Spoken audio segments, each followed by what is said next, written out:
नमस्कार मंडळी. तर मागच्या भागामध्ये तुम्ही बघितलं होतं की मी पुठ्ठ्याचे कटिंग्स घेतले होते आणि आता त्याच्यावरती मी वॉल पुट्टी यूज करून डिझाईन कंप्लीट केलेली आहे.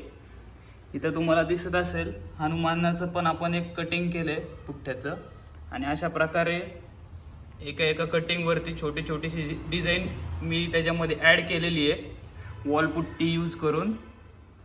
तर असा फायनल लुक. आणि मी या चेहऱ्याला पण फिनिशिंग दिलेलं आहे. दात वगैरे ॲड केलेत, डोळे कान वगैरे थोडंसं चांगलं फिनिशिंग देण्याचा प्रयत्न केला आहे. आता आपण हे जे पुठ्ठ्याचं पूर्ण बनवून घेतलेलं आहे हे पुठ्ठा असल्यामुळे हलकं झालं आहे. आता याच्या खाली पण आपण एक पुठ्ठ्याची लेअर ॲड करणार आणि त्याच्यावरती एक एक एक एक एक एक हे जे वेगवेगळे पार्ट्स आहेत ते एकत्र चिटकवून एक पूर्ण मागच्या बाजूचं देवीच्या मागचं जे सिंहासन आहे त्याचं लुक कंप्लीट करूया. नेक्स्ट भागामध्ये आपण इथं जो शेषनाग आहे तो आणि इथं 2 सिंह आहेत ते कंप्लीट करून घेऊया. म्हणजे आपला बॅकड्रॉप कंप्लीट